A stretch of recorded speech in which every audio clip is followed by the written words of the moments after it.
Galera, tudo bem? Estamos ao vivo aqui na Cultura Esportiva, live sensacional que vai acontecer para vocês. Hoje temos um entrevistado por mais de um cara qualquer, um cara que vai contar muitas coisas sensacionais, então vocês não podem perder. Vai ter muita coisa sensacional para vocês, vai ter um belo conteúdo de belas pessoas que vai estar aqui presente. O Paulo Vasconcelos. Deixe o seu like, você que está ao vivo pode deixar a sua pergunta aqui também. Então, não perca essa oportunidade de fazer uma grande pergunta e também de participar, seguir aqui a Cultura Esportiva e também estar aqui presente conosco na live. O parceiro que vai estar aqui comigo. Muito boa noite, Rafael. Boa noite, Matheus. Como é que você tá, cara? Tudo bem com você? Mais uma live agora aí. Exatamente, mais uma live. O Paulo já entrou, já vou mandar a solicitação para que ele possa entrar com a câmera e possa participar de nossa live. Mas e aí, Rafael, o que você acha que vai acontecer nessa live? Como que você vê essa live para você? Qual que é a importância dela? Importante por conta desse trabalho, né, do ensinar jovens jogadores, né, desde sua infância. As escolinhas são muito importantes, né? Ouvi dizer que eles têm um trabalho sensacional aí com as crianças, com os jovens. E também essa questão do futebol de amputado, né? Que tem que ser revisto, né? Essa questão de não só os amputados, mas todas as deficiências dentro do esporte, né, como cegos, enfim, várias outras. Tem que ter essa reforma nessa questão da visibilidade desses esportes.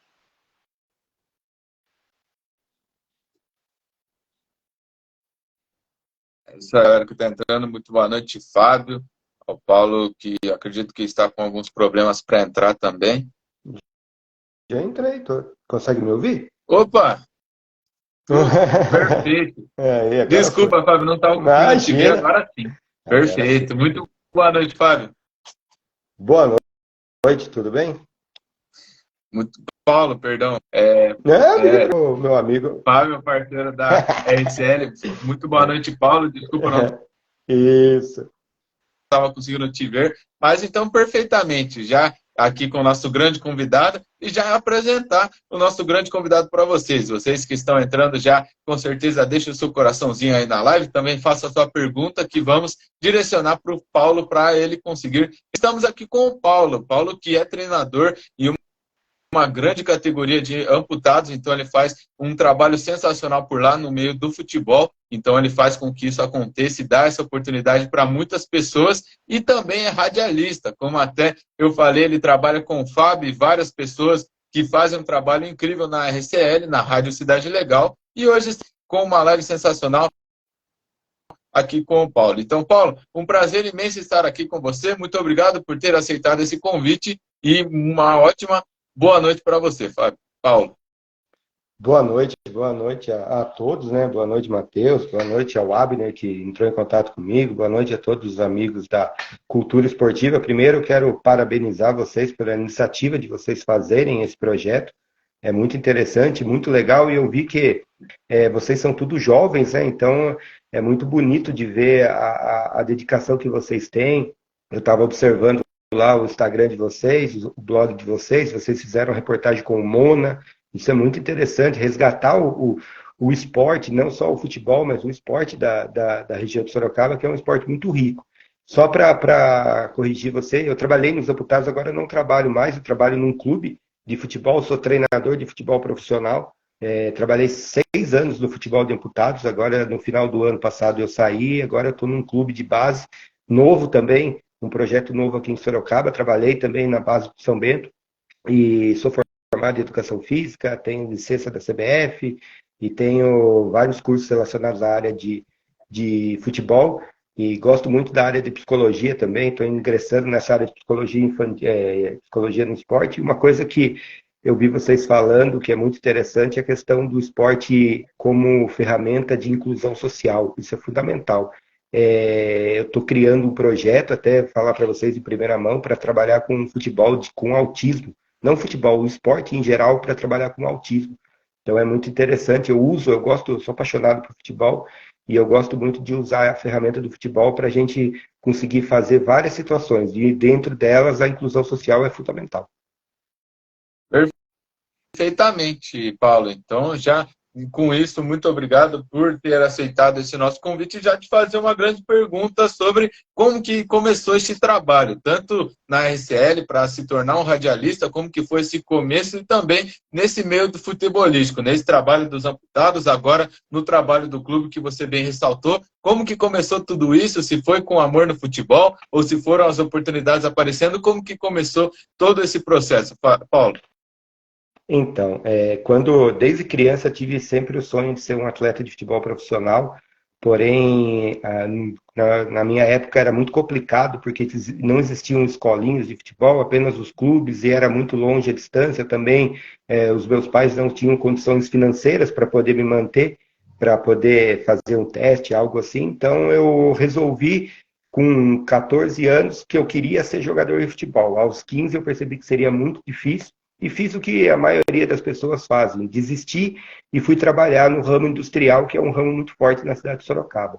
Quando eu fiz 18 anos, eu me formei técnico em mecânica pelo Rubens de Faria e fui trabalhar em indústria, mas aquele sonho permaneceu sempre dentro do meu coração, porque eu assistia ao futebol, eu era um apaixonado pelo esporte, tanto para jogar quanto para assistir. Qualquer coisa que eu via, até o meu pai, minha mãe reclamava muito, eu assistia jogo de quinta divisão, que passava na Rede Vida, e eu assistia jogo, porque naquela época a internet era muito fraca ainda, estava começando ainda, então não tinha muitas informações, mas tudo que passava na televisão eu assistia. Assistia campeonato japonês, a cultura, meia-noite, e aquilo foi me dando muita coisa que vocês nem imaginam que é.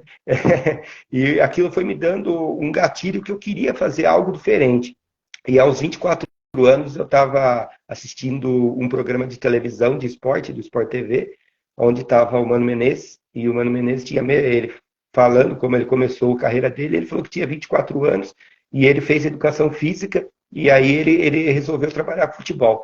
Aquilo me deu um estalo, né? Eu falei, poxa, eu vou fazer educação física, só que eu trabalhava numa indústria muito grande aqui na região de Sorocaba, que era a CBA, tinha um salário muito bom e tinha um problema grave, que eu tinha um filho pequeno.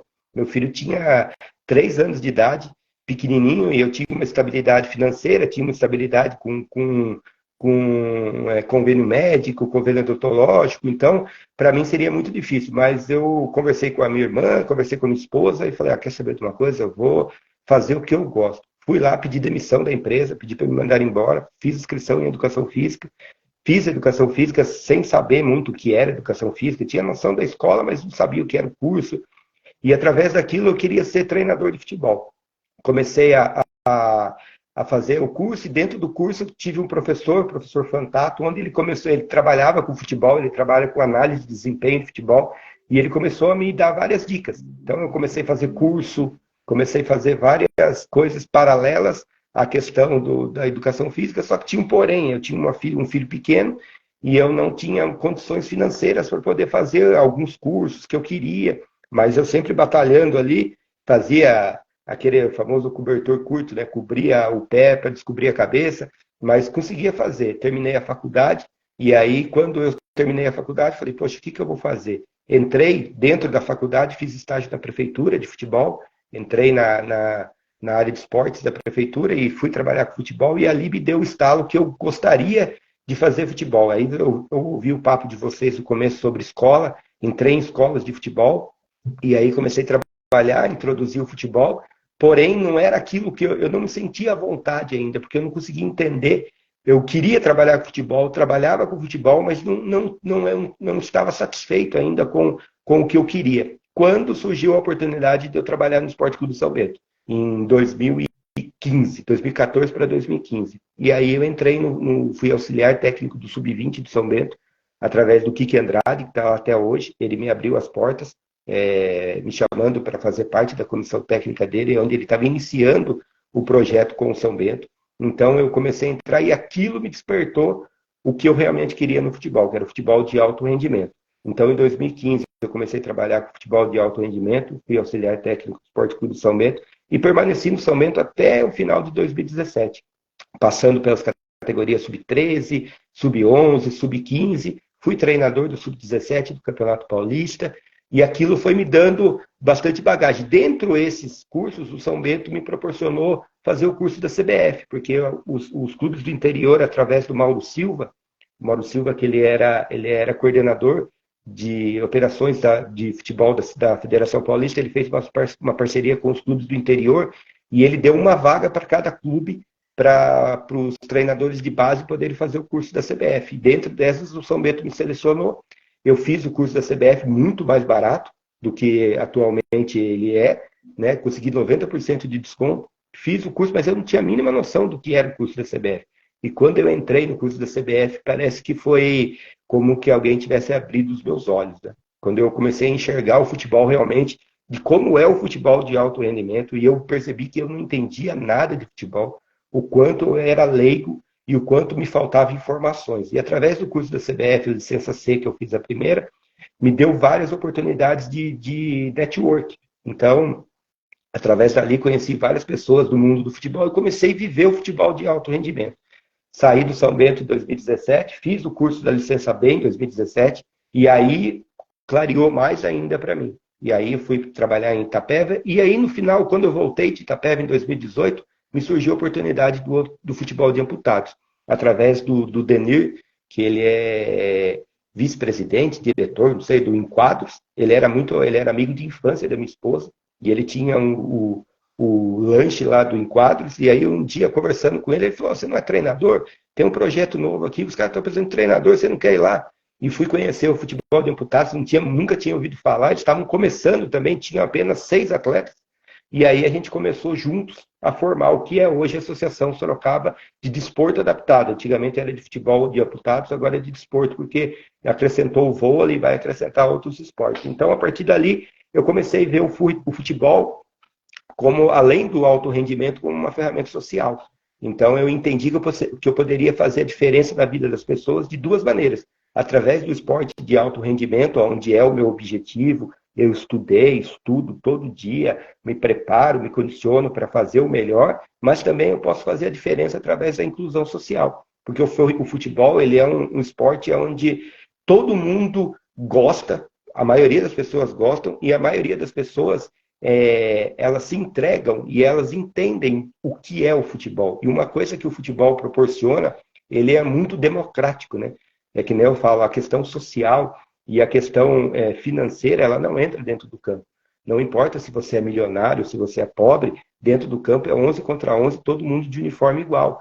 Então, as mesmas regras, a mesma bola, o mesmo árbitro. Então, não tem diferença o que a sociedade, às vezes, coloca para a gente no nosso cotidiano. E o futebol, ele consegue ser democrático quase 100%. Então, o gol vale se o cara for rico, o gol vale se o cara for pobre. Então, isso me deu essa condição, esse olhar social que eu nunca tinha observado perante o futebol. E os amputados me deu. E através deles eu aprendi muitas situações. A principal delas é entender que não há limites. A gente pode fazer o que a gente quiser. A única coisa que a gente tem que sempre aprender é que às vezes a gente tem uma limitação. Mas a limitação ela apenas vai diminuir ou atrasar um pouco o que a gente vai fazer. Mas a gente consegue fazer tudo. Posso até contar um caso para vocês aqui que aconteceu uma vez? Pode sim, com certeza. Uma vez a gente foi fazer uma apresentação numa escola, não vou citar o nome da escola, aqui em Sorocaba, porque os amputados eles fazem bastante eventos assim em escola, e é muito legal fazer essa interação com as crianças, para elas entenderem um pouco também, porque a ferramenta do futebol ela é muito, ela abre muitas portas, né? Então a gente foi fazer uma apresentação na escola e aí a entrada da escola era uma rampa e os caras todos de muleta, né? Aí na hora que a professora ouviu, ela falou: meu Deus, eles não vão conseguir subir. Nossa, desculpa, nem eu sabia que. Nossa, e ela começou a se lamentar. Aí um olhou para a cara do outro e falou: viu, a gente sobe em qualquer lugar. E era uma rampa, assim, mais ou menos um ângulo de 45 graus. E todos subiram de muleta. E aí ela ficou olhando. Eu falei: viu, professor, a limitação está na nossa cabeça. Eles fazem tudo o que precisar. Daí ela falou: nossa, me perdoa. Eu falei: imagina. Falei: isso aí é só mais um obstáculo na vida deles. Eles sabem, eles passam por os obstáculos. Então, isso daí nada mais é. E aí todos passaram, fizeram questão. Aí até abriram a portinha do lado, que daí você cortava por dentro da secretaria, e todos não.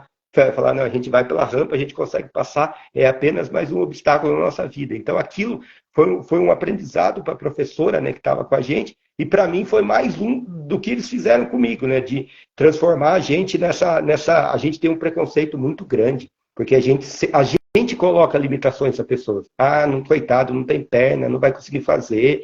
Ah, judiação. E a primeira coisa que eu aprendi com eles foi o quê? A gente nunca pode ter dó. A gente tem que tratar eles de igual, porque eles são iguais. A única diferença é que eles não têm uma perna. Então, de resto, eles são iguais a qualquer outra pessoa. Só que eles têm uma limitação, e você tem que respeitar essa limitação.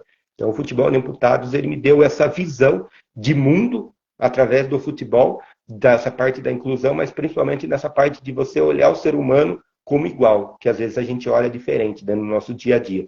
E daí eu saí dos Amputados em final de dezembro agora, fui vice-campeão brasileiro, fui terceiro lugar na Copa do Brasil, invicto, perdão, fui vice-campeão da Copa do Brasil, no Campeonato Brasileiro fui terceiro lugar invicto, perdi nos pênaltis na semifinal, fui terceiro lugar no Campeonato Paulista, e aí em dezembro a gente chegou num acordo e eles seguiram outro rumo, eu segui outro rumo, eu já queria trabalhar com futebol também, de voltar a trabalhar com futebol de base, e aí pintou a oportunidade de eu trabalhar nesse novo clube meu que eu trabalho, que é o Santos Esmeralda, que é um projeto novo em Sorocaba, que eles vêm com essa força de gerar oportunidades para os meninos das cidades da região de Sorocaba. Então, acabou encaixando com as minhas perspectivas, e aí agora eu estou lá.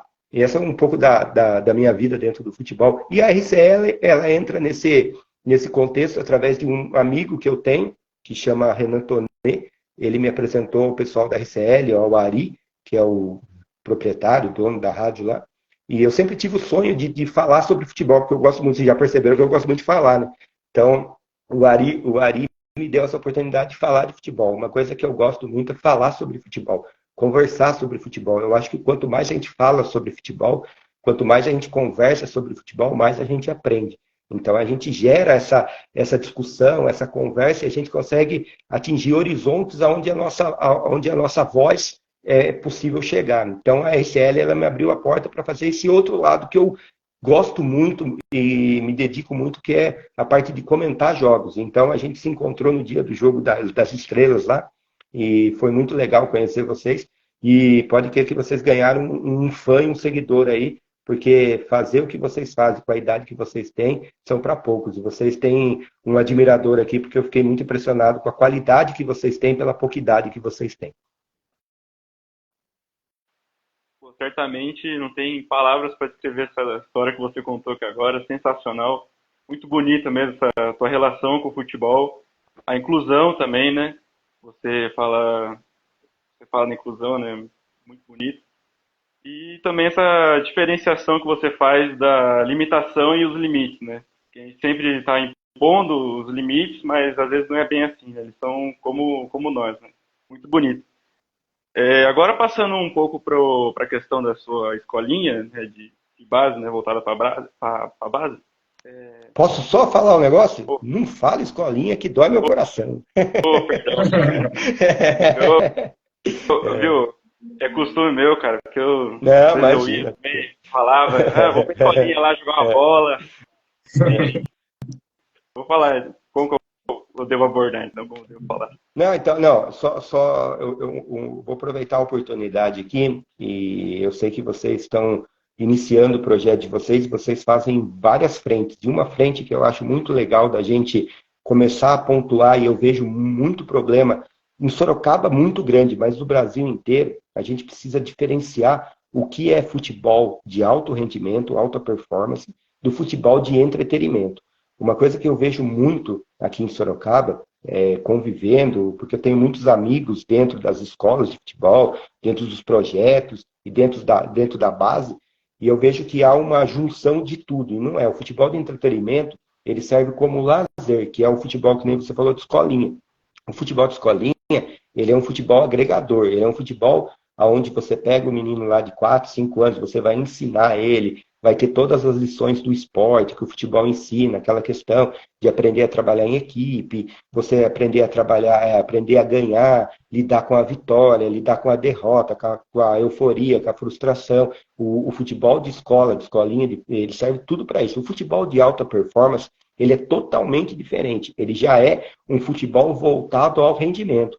Então, às vezes, a gente confunde, não, a gente mistura, e alguns Algumas pessoas misturam de forma até meio que, podemos dizer, até consciente para poder ter um retorno financeiro. E aí acaba prejudicando, porque às vezes você pega um menino de 14, 15 anos que tem o sonho de ser jogador de futebol e ele está dentro de uma escola de futebol, ele está muito distante do que é o alta performance. E ele é vendido para ele que ele vai se tornar um jogador jogando ali. Não vai, porque o futebol de alto rendimento, ele tem uma crueldade muito grande, porque ele é um selecionador de pessoas.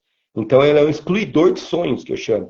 Porque conforme vai passando as etapas da sua vida, você vai sendo excluído. Quantos jogadores a gente conhece com 15, 17 anos que o cara fez base no São Paulo, no Grêmio, no Palmeiras, e o cara foi mandado embora. E hoje ele joga aí num time de várzea, alguma coisa assim, mas ele fez uma base muito forte. Então tem meninos que nem fizeram essa base e estão vendendo esse sonho para eles.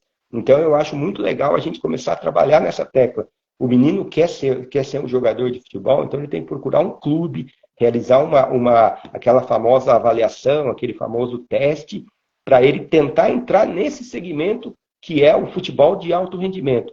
O futebol de escolinha, do entretenimento, é aquele futebol onde ele vai lá jogar de sábado de manhã, vai a avó, vai o vô, vai o tio, vai o amigo, vai a namorada, todo mundo vai ali e joga 5 minutos, 10, faz um gol, joga no futebol society. Só que aquilo ele não vai se tornar jogador, porque aquilo você vende uma imagem ruim para ele, que ele vai se tornar jogador, ele não vai. Para ele se tornar jogador, ele tem que entrar nesse ritmo de alto rendimento. Aí sim, porque o alto rendimento ele é muito, muito, muito específico, ele é um nicho dentro do futebol, onde vários meninos sonham, que nem no nosso alojamento tem meninos do Pará, tem meninos de Cotia, tem meninos que moram, que eram de Cabreúva, de Indaiatuba, meninos que largaram a família para vir para cá, porque esse é o futebol de alto rendimento. E às vezes o menino, que nem eu brinco muito, o menino quer ser jogador de futebol, mas dormir na cama dele, comer a comida da mãe dele, mexer no celular dele, na escola dele. Infelizmente o futebol ele priva você dessas coisas. Por isso só queria fazer essa diferenciação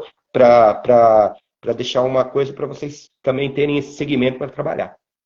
E realmente o futebol é cruel, né? Muito. Muito. Como você disse, o sonho tem que ser levado a sério se você realmente quiser seguir na área. E realmente, né, não é só acordar de sábado, ir lá para brincar, ficar brincando lá, né? O futebol, querendo ou não, é uma profissão também, tem que ser levada a sério. Você usou a palavra certa, profissão. Exatamente. Então, eu queria perguntar como é a sua abordagem, qual que são os princípios que você passa, os valores que você passa para os seus alunos, vamos dizer. Meus atletas. Os atletas. Uma coisa que eu aprendi muito no curso da CBF, o curso da CBF, como eu falei, eu não tinha muita noção, eu tinha muito desejo, estudava, fazia alguns cursos, mas eu não tinha a visão completa do que é o futebol. E dentro do curso a gente aprende várias situações. Dentro delas, a gente aprende a situação de você ensinar o que você gosta. Qual que é a sua linha de trabalho? Então, às vezes eu vejo muitas pessoas, eu gosto do Guardiola, eu gosto do Fernando Diniz, mas eu vou lá e coloco o meu time treinar igual o Felipão. São visões totalmente diferentes de futebol. Então, você tem que entender e respeitar principalmente a sua identidade. Você tem que criar a sua identidade, que nem eu sou um treinador que sou apaixonado pelo Guardiola, gosto, estudo muito o Fernando Diniz, e eu gosto que o meu time tenha essa posse de bola. Então, através disso, e eu sou apaixonado pelo Bielsa. Então, a minha linha de trabalho é ofensiva. E aí, dentro do futebol, a gente tem uma linha que é o quê? Você quer ganhar o jogo ou você vai jogar no erro do adversário? O futebol brasileiro, por muito tempo, dos anos 2000 ele ficou vivendo muito dessa parte de jogar no erro do adversário e bola parada. Então, o que aconteceu? O futebol brasileiro, que era protagonista no cenário mundial, ele acabou sendo estagnado. Ele acabou sendo refém da sua própria cultura, que foi a cultura que eu chamo a cultura resultadista, que a gente só analisa o resultado. Ganhou, tá bom, perdeu, tá ruim. E às vezes a gente não vê o trabalho. Por isso que muitos treinadores de futebol, eles acabam sendo prejudicados quando eles têm qualquer tipo de ideia diferente. O único que permanece, por isso que eu admiro muito ele, nunca mudou a sua estratégia, foi o Fernando Diniz. Se a gente pegar, se vocês fizerem uma pesquisa rápida, o Cuca, quando ele iniciou a carreira dele lá em 2003, acho que foi 2003, 2004, ele era um treinador totalmente ofensivo. Ele era conhecido como professor Pardal, porque ele era um cara que ele tentava ganhar o jogo, inventava, ele mudava, colocava um volante, só que ele foi refém do seu próprio resultado. Porque ele não conseguia ganhar, ele começou a se adaptar ao recurso que ele tinha. Então ele começou a se fechar. Hoje o Cuca é um treinador totalmente defensivo, que ele joga nesse estilo de bola, de erro do adversário e bola parada. Então, quando eu comecei a me formar, eu comecei a entender o que eu queria. Eu quero ser um treinador que propõe o jogo. Meu time tem que ter essa característica. Então, eu até faço o convite para vocês irem acompanhar um jogo nosso, e dentro desse jogo você vai ver várias situações dessa. A bola, que nem eu falo muito para o meu time, a bola está com a gente. Quem tem mais chance de ganhar? Eu que estou com a bola ou o adversário que está sem? Eu que estou com a bola. Então, o que eu vou fazer com essa bola? O que eu preciso fazer? E dentro disso que eu preciso fazer, entra vários conceitos. E um desses conceitos é essa questão de eu agredir o adversário e jogar próximo do gol do adversário. Quanto mais próximo do gol do adversário jogar, eu tenho mais chance de fazer e menos chance de tomar. Porque se eu perder a bola ali, o adversário vai ter que percorrer muito campo para chegar até o meu gol. Então, isso é uma linha de trabalho. Então, um dos conceitos que eu trabalho muito para o meu time é isso. Só que tem uma dificuldade muito grande, que é o quê? Você construir é muito mais difícil do que você destruir e jogar no erro do adversário. Por quê? Porque você precisa da qualidade técnica, você precisa da movimentação dos atletas. E uma coisa que gera muito quando você propõe o jogo, você acaba gerando muito espaço para o adversário. Então, se você tem um erro, qualquer tipo de erro técnico ali, um passe, um drible errado, alguma coisa, sua defesa está aberta, está exposta. Então, você gera oportunidade para o adversário ganhar o jogo. Então, às vezes, você olha lá, você tem 80% de posse de bola e está 2-0 para o adversário. No meu último jogo do meu time de sub-16, aconteceu isso. Meu time teve 79% de posse de bola, finalizamos quase 30 vezes no gol e o jogo foi 3-0 para o adversário. O adversário deu 3 chutes no gol, fez 3 gols. Então, são riscos que você corre. Dentro dessa filosofia que você falou, quando você se forma como treinador, você tem que seguir essa linha. Você quer correr esse risco? Você quer ou você quer ser um treinador mais conservador, que vai jogar ali naquele 4-3-3, 4-2-4-4-2, mas vai jogar fechado, explorando a qualidade individual do atleta, uma bola parada, um contra-ataque. Então, são linhas de trabalho que você determina quando você começa a sua carreira dentro do futebol. E eu vim com essa linha porque eu sou, como eu falei, eu sou muito fã do Bielsa, e falando da parte dos conceitos, como eu sou fã do Bielsa, eu aprendo a respeitar onde eu trabalho. Quando eu estava com futebol de amputados, quando eu estava no São Bento, eu respeitava muito a história que o São Bento tem dentro da nossa região. Eu fui jogar uma Copa São Paulo lá em Lins, em 2016, e dentro da viagem a gente parou no posto, mais ou menos próximo da região de Lins ali, e todo mundo conhecia o São Bento. Eu fui viajar para o Ceará, todo mundo conhecia o São Bento. Então eu comecei a entender que o lugar onde eu estava trabalhando, ele é muito grande. Então os jogadores que estavam trabalhando comigo tinham que entender onde eles estão. E já nesse clube meu, que eu estou agora, é um clube novo. Então eu falo para os meus jogadores que a gente está fazendo história. Porque a gente está criando a nossa história junto. E quando eu estava nos amputados, eu falava muito para eles a questão de usar essa questão que a gente tinha da motivação, de limitação, mas usar ao nosso favor. Como? Mostrando para todo mundo que a gente era capaz de fazer qualquer coisa, só dependia da gente. Então eu trabalho muito de acordo aonde eu estou e qual o segmento que eu estou para ensinar essa questão dos conceitos fora do campo. Dentro do campo, esse trabalho e tal, tudo normal, essa linha que eu tenho de ser ofensivo, eu sou um treinador ofensivo, eu gosto de construção, eu gosto de ser agressivo com o adversário, mas fora do campo eu ensino muito esses conceitos, de respeitar onde a gente está, entender o ambiente que a gente vive, entender o ambiente do clube e principalmente fazer as questões básicas de respeito ao adversário, respeito à arbitragem, que não adianta, que nem eu falo muito para os meus jogadores, se o adversário fez o gol com a mão e o árbitro deu o gol com a mão, não adianta você querer bater, brigar, xingar o árbitro. E nunca a gente pode transferir a nossa incompetência para terceiros. Se a gente não teve capacidade de fazer o gol, foi a gente que errou, a gente tem que treinar de novo para tentar melhorar. E entender sempre por que ganhou e por que perdeu. Porque eu vejo muito no futebol brasileiro essa terceirização. Eu perdi porque o árbitro roubou, porque o campo era ruim, porque o juiz não sei o quê, porque o adversário não sei. E ninguém olha para o próprio umbigo. O que a gente errou? O que a gente podia melhorar? O que a gente pode fazer para se tornar algo melhor? Então, eu trabalho muito isso com os meus atletas. Vamos melhorar, depende só da gente. Ganhamos, por que ganhamos? Ah, jogamos bem nisso, acertamos aquilo, legal, então vamos aprimorar o que a gente acertou. O que erramos? Ah, erramos nisso, então vamos melhorar. O que errou? Ah, erramos nisso, perdemos por quê? Ó, tivemos dificuldade nisso, então vamos trabalhar para poder corrigir. Então você ter sempre essa consciência, o que você acertou, o que você errou, para poder sempre estar em evolução. Eu posso deixar uma frase que eu trabalho muito? Eu nunca perco, eu sempre ganho. Por quê? Porque eu sempre aprendo. Todo jogo. O resultado, para mim, é consequência do meu trabalho.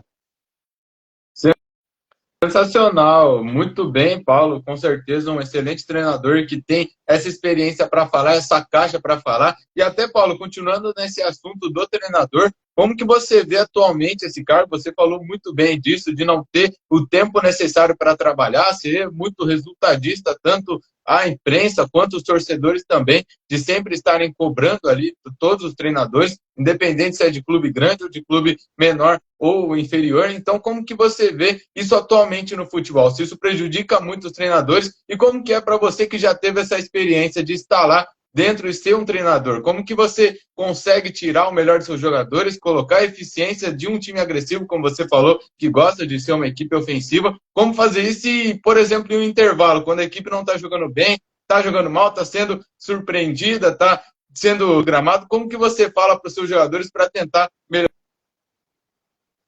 para o segundo tempo, Paulo? Então, essa questão do trabalho, eu sempre dou o exemplo de um carro. Que nem eu converso muito com as pessoas. Eu sou um cara que eu gosto de falar de futebol com quem gosta de futebol. Às vezes, se a gente está num lugar, em algum lugar, e eu vejo as pessoas falando de futebol, e eu vejo, às vezes, a pessoa, porque aquele cara é ruim, aquele cara... E eu fico quieto, eu já finjo que eu não gosto de futebol, porque eu vejo que a pessoa está indo para aquele lado muito daquele torcedor passional, né? Onde ele acha que ele tem razão em tudo, e ele sabe tudo, e o restante não presta, só o clube dele, o atleta dele, o restante não presta. Então eu evito de conversar com essas pessoas, eu fico mais a minha. Mas quem gosta de falar de futebol, eu gosto muito de dar metáforas. E uma metáfora que eu uso muito para essa questão do treinador do trabalho é o quê? Você está vindo num carro, você comprou um Fusca, e aí daqui a pouco você andou 100 metros com o Fusca, aí você sai do Fusca, você vai dirigir um HB20. Aí você está lá dirigindo o HB20, aí você sai do HB20 e entra com a Ferrari. Aí você sai da Ferrari e você volta para um Civic. Aí você sai do Civic e vem para uma Brasília. Como que você vai se adaptar a dirigir? Você não vai conseguir dirigir. Por quê? Porque a mudança de carro é muito grande. Você pegou um carro automático, você pegou um carro antigo, você pegou um carro novo, mas que tem marcha. Então você vai modificando toda hora. Como que o atleta vai entender essa questão? E essa mudança do resultado, da questão resultadista que você citou, acontece isso. Como que o elenco vai conseguir trabalhar se ele conseguiu trabalhar apenas 3 meses com algum treinador? Por quê? Porque a gente no Brasil tem essa cultura do resultadismo, onde a gente coloca sempre o resultado à frente. Às vezes você vê trabalhos ruins ganhando, e você vê equipes profissionais, equipes da Série A, totalmente desestruturadas, com as linhas, você consegue acompanhar pela televisão, você vê as linhas fora, as linhas totalmente descompactadas, e você fala, poxa, mas às vezes ele ganha porque tem um talento muito grande do seu atleta. Tem um atleta que faz muita diferença. No Brasil, o atleta faz muita diferença ainda. Então você olha e fala, poxa, esse time está ganhando, como que esse time é? Como que você vai falar que esse time não presta? Como que você vai falar que esse time é ruim? Mas às vezes você assistindo o jogo, você fala, poxa, mas esse trabalho não está legal, mas ele está sendo mascarado porque ele está ganhando. E aí quando ele pega uma sequência de derrota ou perde um título inesperado, aí vem a questão da demissão do treinador. Mas você já via que esse time não estava bem estruturado. Não vou citar um time nenhum para não fazer polêmica aqui, mas a gente vê no futebol brasileiro equipes mal organizadas, mal compactadas, e você vê a dificuldade que tem de criação aquele time, mas acaba tendo resultado. Às vezes o goleiro pega, às vezes chuta a bola, consegue fazer o gol, num lance individual, numa bola parada, e isso vai dando gás. E a gente vive muito dessa questão, o treinador ganhou, é bom, perdeu, é ruim. Às vezes você vê um trabalho bom, mas não teve a infelicidade de perder 2, 3, 4 jogos ali, ou o time está jogando bem, empatou um jogo, mas você viu que o time teve mais posse de bola, você vê qualidade, mas a diretoria não vê e acaba mandando o treinador embora e acaba encerrando aquele trabalho. Então isso acaba gerando esse déficit que a gente vê no futebol brasileiro, nessa questão de treinador estrangeiro e treinador brasileiro. Os treinadores portugueses são melhores que os brasileiros? Não. Os brasileiros faltam essa questão de oportunidade de tempo de trabalho. Porque se a gente lembrar, um treinador que foi muito criticado no futebol brasileiro, foi até um pouco injusto o que fizeram com ele, foi o Silvinho. E você pega o Silvinho na seleção da Albânia hoje, a Albânia, que é um time de, vamos pôr assim, a 20ª força da Europa. Hoje ele é líder do seu grupo, está quase classificado para a Eurocopa. A seleção da Albânia, se eu pedir para qualquer pessoa falar um jogador da Albânia, ninguém conhece. Mas ele faz um trabalho. Por quê? Porque lá deram tranquilidade para ele trabalhar e colocar suas ideias em práticas. Então eu acho que o treinador precisa disso. E respondendo à questão do vestiário, o treinador ele é um vendedor de ideias. Que nem eu citei para você aqui, é tudo lindo, né? Falar, eu sou extremamente ofensivo, meu time é agressivo. Eu falando aqui, é lindo. Mas e na prática, o meu time é assim? Por isso que eu falei a questão do discurso. Às vezes eu converso com profissionais que ele dá esse discurso, aí você vai ver o jogo, o time dele é fechado, jogando para frente, bola parada, então não, o discurso dele não tem a prática. Né? Você fala, poxa, ele tem um discurso, mas a prática é outra. Então, como que você convence o jogador a fazer o que você quer? É muito trabalho psicológico. Você é um vendedor de ideias. Os jogadores eles têm que comprar a sua ideia, eles têm que acreditar naquilo que você fala. Então, se você fala que vai fazer aquilo, não adianta você vender para o jogador que ele vai fazer 5 gols no campeonato, que ele vai ser artilheiro, que ele vai fazer aquilo, e chega na prática e ele não toca na bola. Então você fala, pô, peraí, como que eu vou fazer isso se eu não consigo tocar na bola? Se a bola fica toda hora com o adversário. Então como que o jogador vai correr para você? Como que o jogador vai fazer? Uma frase que eu gosto de usar muito, eu nunca vou ganhar, porque eu não jogo. O meu trabalho é no treino. O meu dia a dia que vai fazer a diferença. Eu treino para no jogo os jogadores fazerem o que a gente treina. Porque no jogo eu tenho muito pouca interferência. A minha interferência vai ser o quê? E aí é uma das coisas que eu acho que falta um pouco no futebol brasileiro. A leitura de jogo. O treinador entender o que ele treinou, o que o time dele propõe, qual que é a ideia dele, e aquilo não está dando certo porque o adversário também tem ideia. Então, aonde que está batendo? O que está faltando? E o treinador ter aquela ideia, ele fala, peraí, a gente está faltando, e aí no vestiário, como você citou, tentar corrigir. Corrigir com uma substituição, corrigir com uma conversa, corrigir com um posicionamento, ou às vezes até de uma forma que nem eu brinco muito, até minha esposa está próxima aqui, se a minha esposa for comigo no vestiário, ela separa de mim, né? Porque no vestiário a gente pega muito pesado, a gente cobra muito, a gente joga a garrafa no chão, chuta a prancheta, a gente pula no banco. Por quê? Porque é a forma que você tem de demonstrar para o atleta que você não está satisfeito com aquilo. Então, até vou citar um jogo que eu fiz uma vez contra o Desportivo Brasil pelo São Bento, sub-17, acabou o primeiro tempo 3-0 para o Desportivo Brasil. Chegou no vestiário, falei, o que eu posso fazer? O nosso time não estava jogando mal, mas a gente estava sentindo a pressão. Eu coloquei todo sentado, olhando para mim, peguei, arranquei minha camisa, comecei a falar para eles o orgulho que eu tinha de ser São Bentista, de olhar o São Bento, e eu falei, eu não posso chegar lá e deixar o time do adversário fazer o que ele quer dentro da minha casa. Não pode, só que gritando, batendo no meu peito. E eu olhava na cara dos caras e batia no meu rosto. Falei, tem que ter vergonha na cara. Tem que ter vergonha na cara. Você tem que entrar no campo e fazer o seu melhor. Olha para o outro. Olha para o cara do outro e faz o seu melhor. Um pelo outro. O jogo foi 3-2, quase que a gente empata o jogo no segundo tempo. Então, se você via a diferença, mas foi o momento que eu consegui enxergar que meu time precisava de algo além do que a gente treinou. Então, o treinador ele tem que ter esse feedback de você entender, opa, o que eu preciso fazer? E aí entra uma coisa muito importante que a gente fala muito pouco aqui no Brasil, comissão técnica. A comissão técnica sua é muito importante. A pessoa que está do seu lado, ela te conhece. Então, às vezes, ela vai fazer algo diferente. Ela fala, viu, a gente precisa fazer isso. E às vezes coisas que você não estava enxergando. Então, isso é fundamental para o desenvolvimento do time. É isso, essa análise que você faz fora do esporte, né? Não é só esporte, tem que ver as pessoas também que estão dentro, quem está do seu lado ali te auxiliando. E você comentou no início, né, que tem essa paixão pela área de psicologia, certo?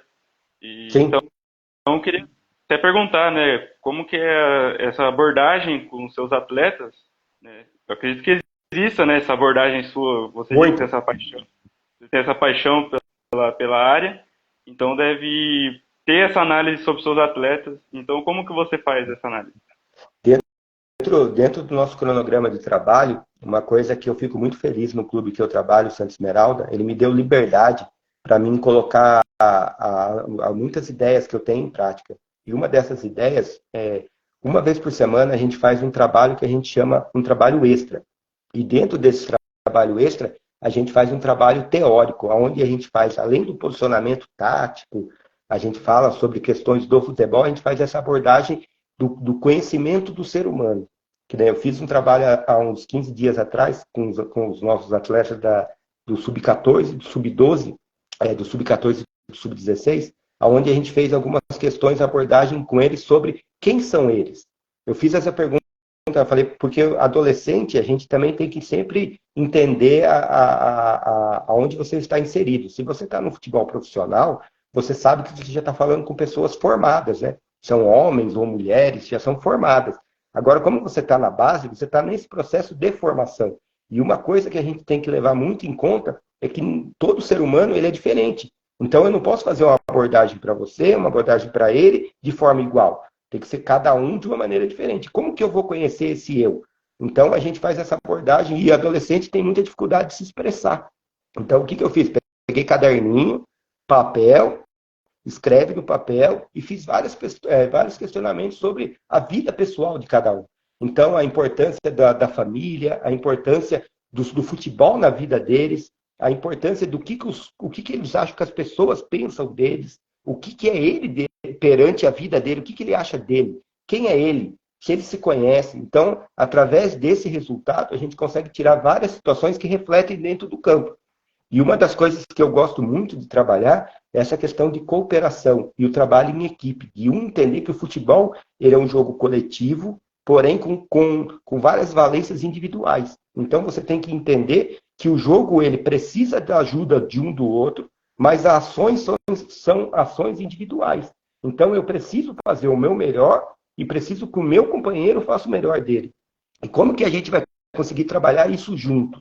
Então é essa parte que a psicologia ela entra muito nessa abordagem, para você entender que eu preciso fazer o meu melhor, mas eu preciso que o meu companheiro também faça, porque às vezes só o meu melhor não vai ser suficiente. Então eu preciso que o meu companheiro faça também. Então como que você consegue fazer isso? Muita interação de trabalho em equipe, e uma coisa que é muito legal da gente ver no nosso trabalho lá com os meninos, tem meninos que moram no alojamento lá. Então eu falo para eles essa questão, vocês largaram a família de vocês e criaram uma nova família. Então dentro dali são pessoas que vocês convivem mais do que a sua própria família. Então vocês têm que ter esse carinho, esse sentimento. E uma coisa que nós, homens, temos muita dificuldade de fazer é expressar os nossos sentimentos. Porque a gente, desde pequeno, a gente é sempre abdicado de expressar sentimento. Não pode chorar, você não pode fazer isso, você não pode fazer aquilo. Então a gente vai sempre reprimindo. E quando chega a forma da gente expressar, que é através do jogo, através do esporte, a gente fica reprimido. Então, a gente, às vezes, não consegue se desenvolver por causa dessa repressão. Então, o lado psicológico, ele consegue soltar essa parte para você conseguir dar sempre o seu melhor dentro do campo, fazer o seu melhor dentro do seu trabalho, né? Não só dentro do campo, mas dentro do seu trabalho. Então, as questões psicológicas, a gente consegue trabalhar através dessas ações. Com certeza, Paulo. Isso é muito importante, como você bem citou. Essas características no futebol é muito importante para todos os jogadores, até principalmente para os jogadores jovens, como você falou, que são jogadores que estão no começo, então não são formados e precisam de toda essa característica, o ensinamento que você faz muito bem. Mas agora, Paulo, até mudando um pouquinho de assunto, queria saber como que foi essa jornada para você entrar na Rádio RCL, para você se tornar um radialista, um treinador, então alguém que está dentro do esporte, e aí se tornar um radialista. Como que foi? Você já tinha esse sonho de algum dia participar? Ou chegou um convite que você achou legal, achou bacana e acabou entrando? Como que foi para chegar na RCL, Paulo? Eu sou de uma geração onde a gente ouvia o futebol no rádio, né? Então eu deitava, quando eu era criança, deitava eu e meu pai para assistir o jogo, para ouvir o jogo do clube que eu torcia, né? E aí sentava minha mãe também, a gente sempre, e aquilo foi construindo, eu via muito os comentários, depois quando comecei a acompanhar futebol pela televisão, eu sempre gostei muito dos comentaristas, né? Então só que tinha muitas vezes, quando eu comecei a entender que eu queria trabalhar com futebol, comecei a estudar futebol, tinha muitas vezes coisas que eu não concordava. Então eu falava, poxa, por que o cara fala isso? Pô, devia ser assim, devia... Daí eu falei, pô, eu queria comentar um jogo. E aí uma vez eu recebi um convite de uma rádio para falar sobre o meu trabalho. E aí fui, e aquilo me encantou. Eu vi o fone, eu pude falar, minha esposa dá risada de mim até hoje, fala que foi uma das piores entrevistas que eu dei na minha vida. Falei tudo errado, gaguejei, estava com vergonha, mas estava começando, né? E aquilo me despertou. Falei, poxa, eu quero trabalhar. E aí eu comecei, aí tinha uma rádio amadora, né, que é a Rádio Cultural, e aí eu conheci através do Renan, que eu citei no começo, que hoje ele trabalha na Cruzeiro, ele trabalhava na RCL também. Ele era assessor de imprensa de um projeto que eu tinha de futebol. E aí ele arrumou uma entrevista nessa Rádio Cultural. E a mulher falou, você fala muito bem, você não quer vir aqui falar sobre esportes? Daí eu comecei a falar sobre esporte, falar sobre futebol, e aquilo foi me dando uma paixão. Aí comecei a estudar, porque eu gosto muito de tudo que eu vou fazer, eu gosto de sempre me preparar, estudar, me qualificar, para tentar fazer sempre o melhor para mim. Então, uma coisa que eu me cobro muito é eu sempre tenho que fazer o melhor para mim. Não para os outros, mas para mim. Eu me senti bem com aquilo que eu faço. E aí eu comecei a trabalhar nessa rádio, fazia comentários através de áudio, né, pelo celular. E aí comecei a fazer algumas apresentações lá ao vivo durante o jornal. E aí o Renan foi para a Rádio RCL e aí estava precisando de um comentarista. E aí ele me fez o convite para ir na rádio e tal. Fui, conheci o Ari, mas estava meio com receio. O Ari também não me conhecia. E aí eu fiz um programa com eles. Quando eu fiz, eu comecei a falar de futebol e o Ari gostou da forma que eu falava e o Ari me fez o convite para trabalhar, para fazer comentários dos jogos. E aí eu fiz alguns jogos, comecei a fazer, e aí eu comecei a tomar gosto. Comecei a ver que aquilo também poderia ser uma forma de eu conseguir mostrar o que eu penso de futebol, porque a minha ideia é o quê? Na prática, eu coloco dentro do meu clube o meu trabalho, a minha linha, e através da rádio eu consigo expressar o que eu penso, o que eu entendo sobre futebol. E é uma maneira que eu vejo também da gente conseguir conversar e explorar mais o futebol, que eu acho que a gente fala muito pouco sobre futebol no Brasil. Tem muitas pessoas que falam sobre os clubes, sobre jogador, mas sobre futebol dentro do campo, o que acontece, as movimentações, eu acho que falamos-se muito pouco, né? A gente fala muito sobre o cara fez o gol, aquele time ganhou, mas o que aconteceu para o cara fazer o gol, o que aconteceu para o time ganhar? E aí eu vim com essa linha dentro da Rádio RCL, de tentar mostrar um pouco por que as coisas acontecem e vim com essa linha mais técnica. E aí o pessoal da RCL acabou gostando da minha forma de trabalhar. E aí eu comecei a fazer os jogos com eles. A gente fez todos os jogos do Campeonato Paulista de São Bento. A gente fez agora a Copa Paulista também. A gente faz alguns jogos de várzea. Eles cobrem no meu clube lá na categoria de base. Fizeram o jogo do futebol de amputados, quando eu trabalhava no futebol de amputados. E eu sempre tive esse sonho de conversar sobre futebol e usar a rádio como uma forma de você conseguir se expressar e conseguir falar de algo diferente, que eu achava que faltava no que eu assistia. A gente falando muito de jogadores e falando um pouco do jogo. E eu gosto muito de falar sobre o jogo. Então eu venho com essa linha dentro da rádio. O Ari gosta, o Fábio gosta, o Fernando gosta, então eu vou enganando eles aí, então. Até quando dá. Certamente muito importante essa abordagem que você faz, né, Paulo?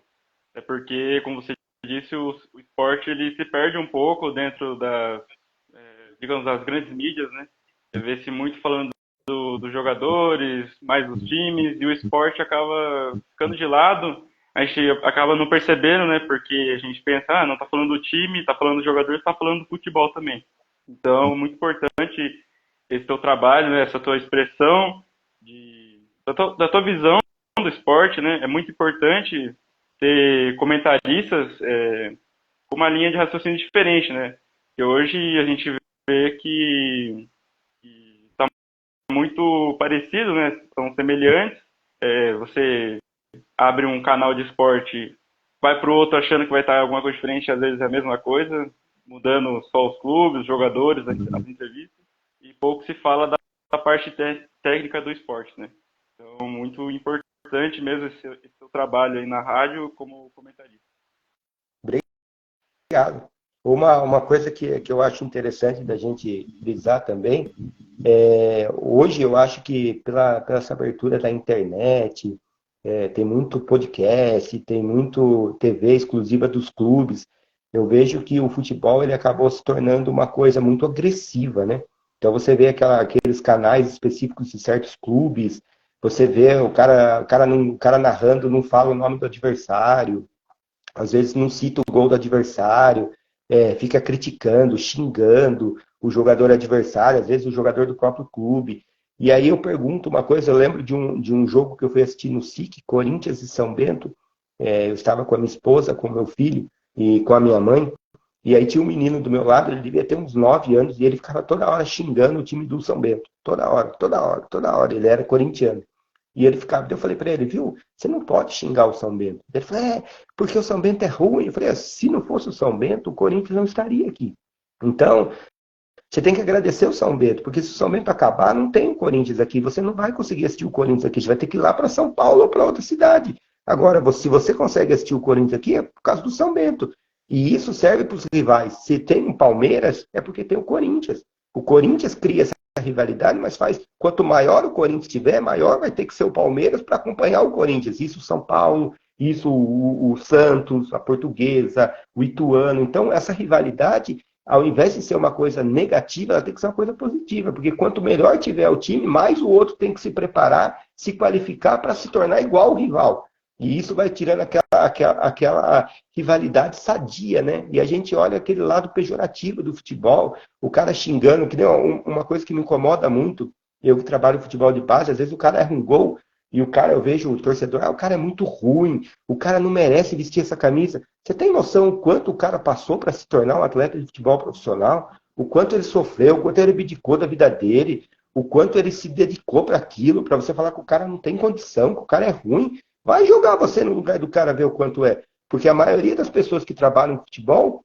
gostam do futebol, sonharam um dia ser jogador de futebol. Então, o mínimo que você tem que ter como jogador de futebol é respeito. O cara erra como a gente erra no dia a dia. Às vezes você está andando de carro, você vai entrar, você come uma faixa, você entra numa esquina errada, dá seta errada. Isso faz parte do ser humano. O ser humano errar é natural. E a gente tem essa dificuldade dentro do futebol e a gente só quer criticar. E a gente não olha o lado do atleta, a gente só olha o lado do torcedor. Porque aquele cara não presta para jogar a camisa do meu clube. Poxa, será? O quanto aquele cara batalhou para estar ali? Agora, se ele está ali, é porque o clube contratou ele. Então, o problema não é o atleta, é quem contratou aquele atleta para estar no clube. Então, eu acho que às vezes falta esse pensamento, essa linha de raciocínio para a gente começar a entender e parar de ter essa agressividade com o atleta. O torcedor vai lá bater no atleta e acha que aquilo vai fazer o jogador render. Eu tenho um exemplo uma vez para um Uber, eu falei, imagine o senhor dirigir no carro aqui e atrás aqui, junto comigo, uns 5 caras batendo na sua orelha, cuspindo em você e mandando você dirigir. Como que o senhor vai dirigir? Ele falou, difícil. Eu falei, então, é isso que acontece com o jogador. Só que em vez disso, a hora que o senhor para o carro, o senhor desce na sua casa, tem 10 torcedores xingando a sua esposa, xingando o seu filho, xingando a sua mãe. Como que o senhor vai dirigir tranquilo? Ele falou, louco, é impossível. Eu falei, então, isso que acontece com o jogador. E por que xingar o jogador? O que o jogador fez de errado? Ser jogador de futebol, que é o sonho de toda criança? Não, então a gente tem que trabalhar mais com esse respeito.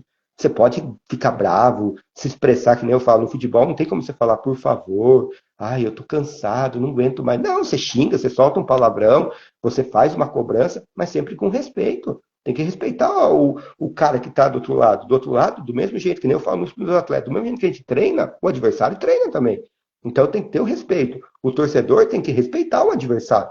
Eu sei que às vezes ele é passional, ele fica muito bravo, mas tem que ter esse respeito. Fala, a gente perdeu para quem? O time dos caras é ruim. Se o time dos caras é ruim e ganhou da gente, a gente é o quê? Né?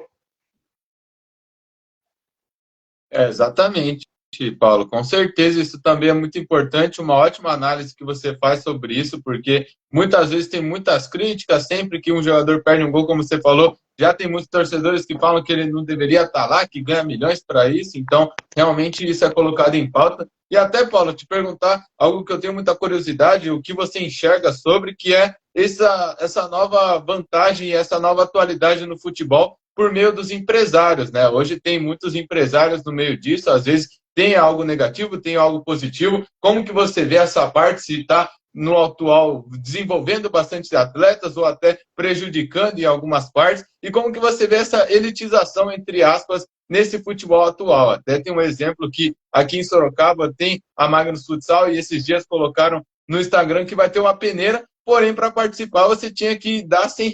Então, como que você vê essa elitização que, às vezes, afasta bastante as pessoas que não têm essa condição, Paulo?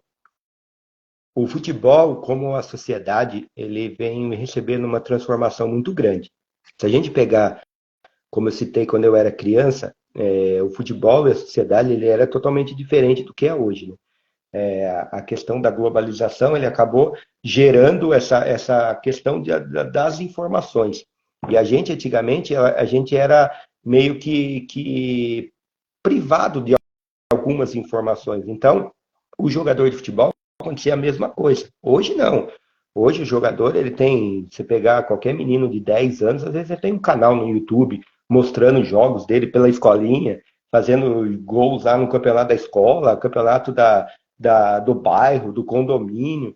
Então, essa forma acabou dando mais visibilidade para as pessoas. E uma coisa que tem o lado positivo e o lado negativo. O lado negativo é que muitas pessoas acabaram entrando no futebol, olhando o futebol como uma forma rentável, né? Uma forma financeira de você enriquecer. Então, eu brinco muito que tem vários meninos que às vezes vêm conversar comigo, me mandam mensagem pelas minhas redes sociais. Poxa, me ajuda, eu quero ser jogador de futebol. Eu queria fazer, o meu sonho. O que eu posso fazer? Então, por isso que eu citei aquela questão no início, a diferenciação do futebol de entretenimento para o futebol de alto rendimento, porque a gente vê várias pessoas que não estão preparadas ou aptas para fazer o futebol de alto rendimento e entrar nesse ramo do futebol de alto rendimento, mas às vezes as pessoas gastam muito dinheiro. Por quê? Porque são enganadas por pessoas que acabam tirando vantagem nessa. Vou levar você para fazer teste não sei aonde. Eu conheço o diretor de clube tal, você me paga um valor que eu te levo. Ou pega meninos, que acontece muito no nosso futebol, pega meninos de 18, 20 anos e levam para o norte, levam para o nordeste, e vão lá e fazem clube de quinta divisão, sexta divisão, terceira divisão do estado, e aí federa o menino, transforma ele em profissional, mas porém não dão nenhum mínimo de condição. Tudo é isso e o menino tem que pagar um valor para ficar por lá. Então as pessoas entenderam que através do futebol você pode também conseguir enriquecer. Esse é o lado negativo dos empresários. Porque eles, que nem eu falo muito uma frase, eu trabalho com sonho. Então quem sou eu para estragar o sonho de alguém? Eu não posso. Então eu tenho que tomar muito cuidado com as palavras que eu falo, com as atitudes que eu tomo, porque eu posso acabar estragando o sonho de alguém. Porque às vezes o menino vem fazer um teste comigo, no clube que eu estou, e às vezes ele não está preparado para jogar do jeito que eu quero, do jeito que o meu time está sendo treinado. Mas eu não posso falar que ele não tem condição de se tornar um atleta.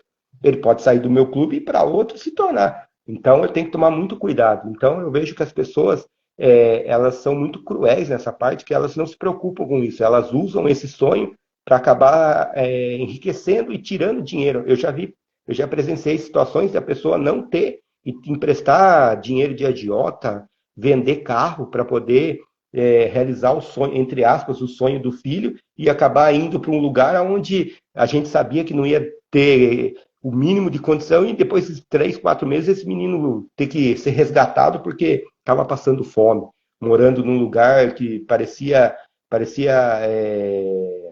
sem nenhum mínimo de condição, sem parede, morando em rede. Então são situações muito complicadas.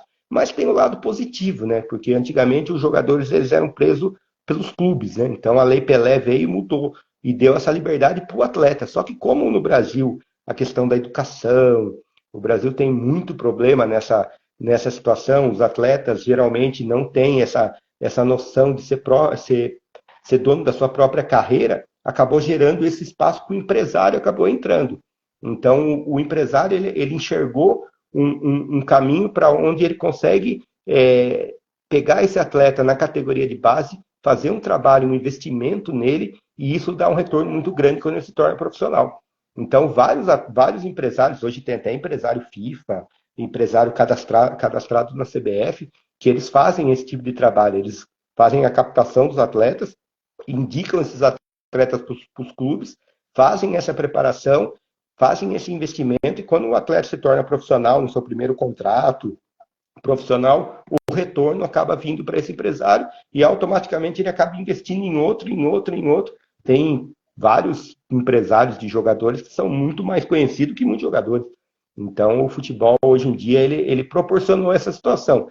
Mas uma das coisas que gera muito essa situação é a forma que a educação desses atletas acabam acontecendo, porque tem atletas que não têm a mínima noção de como funciona um contrato, ele põe alguém para cuidar, tem alguns casos até de jogadores famosos, né, que foram enganados por familiares, são enganados pelos empresários.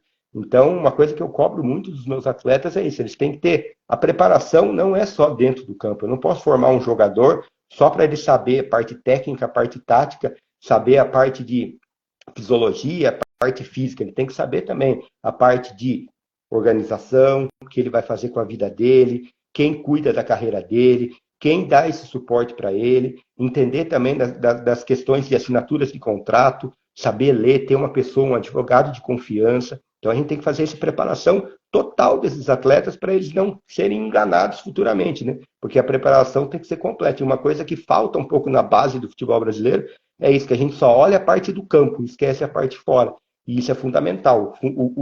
A formação do ser humano tem que ser completa, não só dentro do campo, mas dentro do campo e fora também com essa questão, porque às vezes o pai chega num clube com 14 anos, entrega o filho dele e vai resgatar o filho dele com 40 anos no final de carreira. Então, como foi essa formação? Então, eu acho que é uma linha que a gente se discute muito pouco dentro do cenário futebolístico brasileiro, que a gente se discute muito pouco, se fala muito pouco, e ela está muito clara na vida da gente e a gente não quer ver. Então, a gente vê, às vezes, treinador sem formação, que nem no meu caso acontece muito. Eu estou formado em educação física, mas às vezes eu vejo pessoa que acabou de encerrar a carreira e ele está ocupando a vaga de uma pessoa que poderia ser a minha. Mas por quê? Porque ele teve uma abertura que eu não pude ter porque eu não fui atleta. Então tem que ter essa discussão para poder, mas a vivência que ele teve eu nunca vou ter. Então é uma troca que eu acho que a gente tem que ter essa discussão para enriquecer. Toda discussão é válida e a gente tem essa ideia que discussão é uma coisa agressiva. Não, a discussão serve para a gente evoluir, para a gente aprender. Então eu acho que o empresário ele é fundamental hoje nesse modelo que tem o futebol brasileiro. Ele é fundamental. Porém, a gente tem que tomar cuidado com quem faz esse tipo de empresariado. Porque existe como qualquer coisa na vida, existe todo tipo de pessoas, né? Então a gente tem que entender quem está tomando conta da vida desses atletas, o que faz, como faz e por que faz. Que nem eu falo muito para os atletas. Nenhum empresário é bonzinho. Ele não vai investir em você porque ele é legal, porque achou você legal ou porque acha você bacana. Não, ele vai investir, ele quer o retorno. Você é uma mercadoria na mão dele. Ele vai investir, vai te dar todo o suporte para lá na frente ele poder ter o retorno que ele investiu. Então, só que quando a gente fala isso, parece que está sendo muito cruel, né?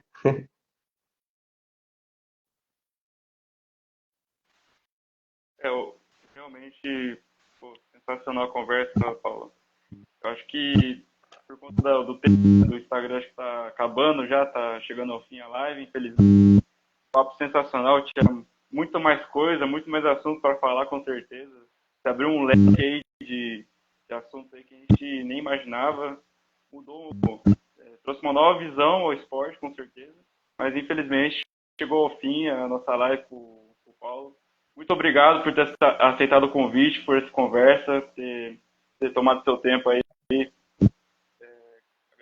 A gente agradece muito e passar também para o Matheus aí dar suas considerações finais. É isso, Paulo. Muito obrigado. Um prazer enorme ter feito essa enorme treinador e que faz um trabalho sensacional na RCL também, um radialista de mão cheia. Então, parabéns pelo trabalho que você faz e que você dá essa experiência para novas pessoas. Só te agradecer por ter feito essa live conosco e te agradecer mais uma vez. Pode falar aí o seu trabalho, onde as pessoas podem te achar, te conhecer melhor e para acompanhar realmente o seu trabalho e também projetos futuros que você tem em mente, se você quiser, Paulo. Muito obrigado mesmo por essa live sensacional e por todos os conhecimentos que você nos ajudou, nos trazendo e falando para nós, Paulo. Não, primeiro eu que agradeço a oportunidade, como eu falei para vocês, eu gosto muito de falar de futebol, gosto muito, eu estou impressionado com a qualidade de vocês, pela forma que vocês fizeram essa ideia de vocês fazerem a cultura esportiva, de fazer a questão do esporte de Sorocaba. Eu acho muito legal, eu acho que falta, é uma ideia nova. Então, como eu falei no começo, vocês ganharam um fã, sou você seguidor de vocês, agora acompanhar. Infelizmente, a gente tem limitação de tempo, mas sempre que precisar, estou sempre à disposição. Para me conhecer, pode acompanhar o meu trabalho através das redes sociais minhas, né? Professor Paulo 9, dentro do Instagram, dentro do Facebook, do LinkedIn, de várias redes que eu tenho. Pode também conhecer, acompanhar meu trabalho, até falei para o Abner, agora eu vou estender para vocês também, de vocês irem lá conhecer o nosso CT, viver um dia de treinamento comigo, com a minha comissão técnica, conhecer os atletas, ver como que é a rotina de um atleta de base, de formação, acompanhar um dia de treino, acompanhar um dia de jogo, ver como que é, entender essa situação que eu falei para você do vestiário. Então, está aberto lá o clube para vocês irem lá conhecer. A gente fica ali naquela estrada indo para Porto Feliz ali, e chama CT do Jair, mas o nosso time chama Santa Esmeralda. Então, quem quiser também pode acompanhar através do nosso Instagram, que é aa.santesmeralda. Então, fica o convite aí. Através da RCL também, a gente faz vários jogos, a gente tem os programas que a gente vai lá, de vez em quando conversa sobre futebol, fala um pouco sobre o futebol, o esporte da nossa região, isso é muito, muito legal. Agradeço vocês pela oportunidade. Queria mandar um abraço, eu vi várias pessoas que trabalham comigo, que são meus atletas, que são parceiros de faculdade, que são mães de atletas que estavam na live, a minha esposa estava na live. Então, muito legal, muito obrigado pela oportunidade. E já fica aqui o recado para, quando precisar, só dar um alô, que eu estou sempre à disposição. Quer falar de futebol, é só falar comigo, que eu abro a boca. Só o problema é que eu falo muito, né? Não, sensacional. Isso que move, que traz com certeza vários conhecimentos para várias pessoas, Paulo. Então, só agradecer mais uma vez a você, com certeza, um convite sensacional e que com certeza vamos sim ir acompanhar e será um prazer também acompanhar de perto esse trabalho que você faz. E só agradecer a todo mundo que esteve na live, comentou, muita gente falando que é fã do seu trabalho, Paulo, e está certíssimo essas pessoas, porque é um trabalho sensacional. Então, só agradecer mais uma vez a Paulo e a todos os nossos ouvintes aqui que assistiram essa live, que ficaram conosco. Então, só agradecer a todo mundo, uma ótima semana para vocês e muito obrigado mais uma vez. Paulo, tamo junto. Obrigado, abraço, bom trabalho para todos. Até mais. Tchau.